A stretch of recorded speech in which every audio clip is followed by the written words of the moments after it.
തൊഴിൽപരമായിട്ടുള്ള അഭിവൃദ്ധികൾ നേടണമെങ്കിലും തൊഴിൽ കിട്ടണമെങ്കിലും വീടിന്റെ സെൻട്രൽ പോയിന്റിൽ ആക്ടിവേഷൻ ചെയ്യണം. ഇവിടെ ഒരു 6 റോഡ് വിൻചെയിംസ് ഇടാം. നമുക്ക് അവിടെ വെക്കാവുന്ന മറ്റൊരു ടൂൾ എന്ന് പറയുന്നത് മങ്കി ഓൺ ഹോഴ്സ് വെക്കാം. വടക്ക് പടിഞ്ഞാറ് നിങ്ങൾക്ക് ബെഡ്റൂമോ വടക്ക് പടിഞ്ഞാറ് പ്രധാന ഡോറോ നിങ്ങൾക്ക് ഉണ്ടെന്നുണ്ടെങ്കിൽ ഈ വർഷം കുറച്ച് ആരോഗ്യ പ്രശ്നങ്ങൾക്ക് ആ ബെഡ്റൂമിൽ കിടക്കുന്നവർക്ക് സാധ്യതയുണ്ട്. എൻട്രൻസ് ഉണ്ടെങ്കിൽ വീട്ടിൽ പൊതുവേ കുറച്ച് ആരോഗ്യ പ്രശ്നങ്ങൾക്ക് സാധ്യതയുണ്ട്. അപ്പോൾ നമുക്ക് എന്ത് ചെയ്യാമെന്ന് ചോദിച്ചു കഴിഞ്ഞാൽ വീടിന്റെ നോർത്ത് വെസ്റ്റ് കോർണറിൽ ഔട്ട് സൈഡിലായിട്ട് ഒരു 6 റോഡ് വിൻചെയിം സ്ഥാപിക്കാം. 2026 സംബന്ധിച്ചിടത്തോളം ഓരോ ദിക്കുകളിൽ വരുന്ന നക്ഷത്രങ്ങളെ പറ്റിയാണ് സംസാരിക്കുന്നത്. ഇന്ന് നമുക്ക് ഒരു 1, 2, 3 ഈ 3 നമ്പറുകൾ ഈ വർഷം ഏതൊക്കെ ദിക്കിൽ വരുന്നു, അതിന് എന്തൊക്കെ കാര്യങ്ങൾ ശ്രദ്ധിക്കണം എന്നുള്ളത് നോക്കാം. 2026 ഫെബ്രുവരി 17 ആണ് ഇത് പറയുന്നത്. മറ്റൊരു കണക്കനുസരിച്ചിട്ട് ഫെബ്രുവരി 4 മുതലും ഇത് വരുന്നുണ്ട്. 4 മുതൽ തന്നെ ഇതിൻ്റെ റെമഡികൾ ചെയ്യുന്നതായിരിക്കും ഏറ്റവും നല്ലത്. അതിൽ 1 എന്ന് പറയുന്ന നമ്പർ ഈ വർഷം വരുന്നത് 2026 വരുന്നത് സെൻട്രൽ ഭാഗത്താണ്. സെൻട്രൽ ഭാഗത്ത് 1 എന്ന് പറയുന്ന നക്ഷത്രം വരുന്നത്. അപ്പോൾ നമുക്കിവിടെ അടുത്തറിയേണ്ടത് 1 എന്ന് പറയുന്ന നക്ഷത്രത്തിൻ്റെ സ്വഭാവം എന്താണ്, അത് നമുക്ക് എങ്ങനെയാണ് നമ്മളെ സ്വാധീനിക്കുന്നത്. 1 ഫെങ്ഷു പ്രകാരം തൊഴിലിൻ്റെ നക്ഷത്രമായിട്ടാണ് കണക്കാക്കുന്നത്. അപ്പോൾ നമുക്ക് തൊഴിൽപരമായിട്ടുള്ള അഭിവൃദ്ധികൾ നേടണമെങ്കിലും തൊഴിൽ കിട്ടണമെങ്കിലും 2026 നമ്മൾ എവിടെ ആക്ടിവേഷൻ ചെയ്യണം? വീടിൻ്റെ സെൻട്രൽ പോയിന്റിൽ ആക്ടിവേഷൻ ചെയ്യണം. അപ്പോൾ ഇവിടെ നമുക്ക് എന്ത് ചെയ്യാൻ പറ്റും? ഇവിടെ ഒരു 6 റോഡ് വിൻചെയിംസ് ഇടാം, ആ ഒരു എനർജി കിട്ടാൻ വേണ്ടിയിട്ട്. അതുപോലെ തന്നെ ഇവിടെ ഫെങ്ഷുയുടെ ടൂളായിട്ട് കണക്കാക്കുകയാണെന്നുണ്ടെങ്കിൽ ഒരു ഡ്രാഗൺ ടർട്ടിൽ വയ്ക്കാം. അതുപോലെ തന്നെ നമുക്ക് അവിടെ വയ്ക്കാവുന്ന മറ്റൊരു ടൂൾ എന്ന് പറയുന്നത് മങ്കി ഓൺ ഹോഴ്സ് വയ്ക്കാം, മങ്കി ഓൺ എലിഫൻറ്റ് വയ്ക്കാം, റൂയി വയ്ക്കാം, ഡ്രാഗൺ ടർട്ടിൽ ബുദ്ധ വയ്ക്കാം. അപ്പോൾ ഇത്തരത്തിലുള്ള കാര്യങ്ങൾ സെൻട്രൽ ഭാഗത്ത് വയ്ക്കുമ്പോൾ ഈ വർഷം തൊഴിൽപരമായിട്ട് അഭിവൃദ്ധിപ്പെടാനുള്ള സാധ്യത കൂടുതലാണ്. അടുത്ത മറ്റൊരു സ്റ്റാർ ഏതാണെന്ന് നമുക്ക് നോക്കുകയാണെങ്കിൽ മറ്റൊരു സ്റ്റാർ 2 ആണ്. 2 ഈ വർഷം വരുന്നതെന്ന് പറഞ്ഞു കഴിഞ്ഞാൽ നോർത്ത് വെസ്റ്റ് കോർണറിലാണ്, അതായത് വടക്ക് പടിഞ്ഞാറാണ്. അപ്പോൾ വടക്ക് പടിഞ്ഞാറ് നിങ്ങൾക്ക് ബെഡ്റൂമോ വടക്ക് പടിഞ്ഞാറ് പ്രധാന ഡോറോ നിങ്ങൾക്കുണ്ടെന്നുണ്ടെങ്കിൽ ഈ വർഷം കുറച്ച് ആരോഗ്യ പ്രശ്നങ്ങൾക്ക് ആ ബെഡ്റൂമിൽ കിടക്കുന്നവർക്ക് സാധ്യതയുണ്ട്.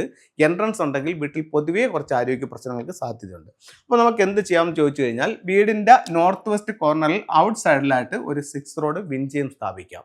ബെഡ്റൂമിനകത്താണെങ്കിൽ നമുക്ക് ഇവിടെ ഒരു 6 മെറ്റൽ കോയിൻസ്, നാച്ചുറൽ കലാബാഷ്, മെറ്റൽ കലാബാഷ് എന്നിവ സാധനങ്ങൾ അവിടെ നമുക്ക് സൂക്ഷിക്കുന്നത് ഈ ഒരു ദോഷം കുറയ്ക്കാൻ പറ്റും. അതേപോലെ തന്നെ നമ്മളവിടെ ശ്രദ്ധിക്കേണ്ട മറ്റൊരു കാര്യം എന്ന് പറയുന്നത് റെഡ് കളേഴ്സുകൾ ആ ഭാഗത്ത് പാടില്ല, അകത്തായാലും പുറത്തായാലും പാടില്ല. അതുപോലെ തന്നെ അവിടെ ക്രിസ്റ്റൽസ് ഐറ്റംസ്, എർത്ത് പോട്ടുകൾ, അതുപോലെ തന്നെ മണ്ണിൻ്റെതായിട്ടുള്ള ഓട്ടുമണികൾ, അതുപോലെ പിന്നെ ക്രിസ്റ്റൽ ബോളുകൾ, അങ്ങനെയുള്ള സാധനങ്ങൾ ഈ ഭാഗത്ത് വയ്ക്കുന്നത് ഈ വർഷം ആരോഗ്യ പ്രശ്നം ഉണ്ടാക്കും. അടുത്തൊരു നമ്പറായ 3 പോകാം. 3 ഈ വർഷം വന്ന് നിൽക്കുന്ന എവിടെയാണ്? വെസ്റ്റിലാണ്. അപ്പോൾ വെസ്റ്റിൽ 3 വന്ന് നിൽക്കുമ്പോൾ വെസ്റ്റിൽ പ്രധാന വാതിലുള്ളവരെ സംബന്ധിച്ചിടത്തോളം ഈ വർഷം വഴക്കിനും അഭിപ്രായ വ്യത്യാസങ്ങൾക്കും കലഹത്തിനും ഒക്കെ സാധ്യത കൂടുതലുള്ളൊരു വർഷമായിട്ട് ചൈനീസ് വാസ്തുകലയായ ഫെങ്ഷുയിൽ പറയുന്നുണ്ട്. അപ്പോൾ അതിന് റെമഡി ആയിട്ട് നമുക്ക് അവിടെ ഒരു ഫയർ ബോൾ സൂക്ഷിക്കാം. അതുപോലെ തന്നെ 4 സ്ക്വയർ ഫീറ്റ് എങ്കിലും മിനിമം വരുന്ന ഒരു റെഡ് മാറ്റ് ബെഡ്റൂമിലായാലും ശരി തന്നെ വീടിൻ്റെ എൻട്രൻസിലായാലും ശരി തന്നെ നമുക്ക് അവിടെ ഉപയോഗിക്കുന്നത് ഇത്തരത്തിലുള്ള കലഹങ്ങൾ കുറയ്ക്കാനായിട്ട് ഏറ്റവും നല്ലതാണ്. ഇവിടെ ശ്രദ്ധിക്കേണ്ട ഒരു കാര്യം എന്ന് പറഞ്ഞാൽ എൻട്രൻസ് ആണെങ്കിൽ പല വീടുകളിലും അവിടെ ഒത്തിരി പ്ലാന്റുകൾ വെച്ചിട്ടുണ്ടാവും. ആ പ്ലാന്റുകൾ ഇരിക്കുന്നത് കലഹം കൂടും. അതുപോലെ തന്നെ അവിടെ ഗ്രീൻ മാറ്റ് ഇടുന്നതും കലഹം കൂടും. അപ്പോൾ അത്തരത്തിലുള്ള കാര്യങ്ങൾ ഈ വർഷം ഒന്ന് ഒഴിവാക്കുക. അതുപോലെ തന്നെ അവിടെ വെള്ളവും പാടില്ല. അപ്പോൾ ഇത്തരം കാര്യങ്ങൾ ശ്രദ്ധിക്കുകയാണെന്നുണ്ടെങ്കിൽ നമുക്ക് എന്തൊക്കെ ചെയ്യാൻ പറ്റും? തൊഴിൽപരമായിട്ട് അഭിവൃദ്ധി ഉണ്ടാക്കാൻ പറ്റും, ആരോഗ്യ പ്രശ്നങ്ങൾ കുറയ്ക്കാൻ പറ്റും, കലഹം ഒഴിവാക്കാൻ പറ്റും. അപ്പം 3 ദിക്കുകൾ, 3 പ്രശ്നങ്ങൾ, 3 പരിഹാരങ്ങൾ. ഇനി നമുക്ക് ചില ഫെങ്ഷു ടൂളുകളിലേക്ക് പോകാം. ഇത് നമുക്ക് ഒരു അരോവനയുടെ ഒരു സ്റ്റാച്യു ആണ്. ഇത് നമുക്ക് മിഡിൽ ഭാഗത്ത്, അതായത് 1 നിൽക്കുന്ന സ്ഥലത്ത് സെൻട്രൽ ഭാഗത്ത് ഈ അരോവനയുടെ ഒരു സ്റ്റാച്യു വയ്ക്കുന്നതും തൊഴിൽപരമായിട്ട് അഭിവൃദ്ധിപ്പെടാനായിട്ട് നല്ലൊരു ടൂളായിട്ട് കണക്കാക്കുന്നുണ്ട്. അതുപോലെ തന്നെ കരിയറിലേക്കിന് നല്ലൊരു ടൂളായിട്ടാണ് ഈ ഡ്രാഗൺ ടർട്ടിൽ, ഡ്രാഗൻ്റെ ഹെഡും ടർട്ടലിൻ്റെ ബോഡിയുമായിട്ടുള്ള ഇത്തരത്തിലുള്ള ഇത് വയ്ക്കുന്നതും നല്ല തൊഴിൽ സംബന്ധമായിട്ടുള്ള ഒരു അഭിവൃദ്ധിക്ക് നല്ലൊരു ടൂളായിട്ട് ഫെങ്ഷുയിൽ കണക്കാക്കുന്നുണ്ട്.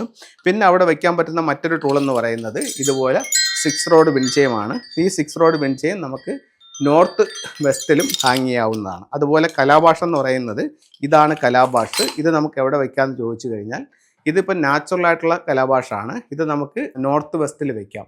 എൻട്രൻസ് ആയാലും ബെഡ്റൂം ആയാലും അവിടെ സൂക്ഷിക്കാവുന്നതാണ്.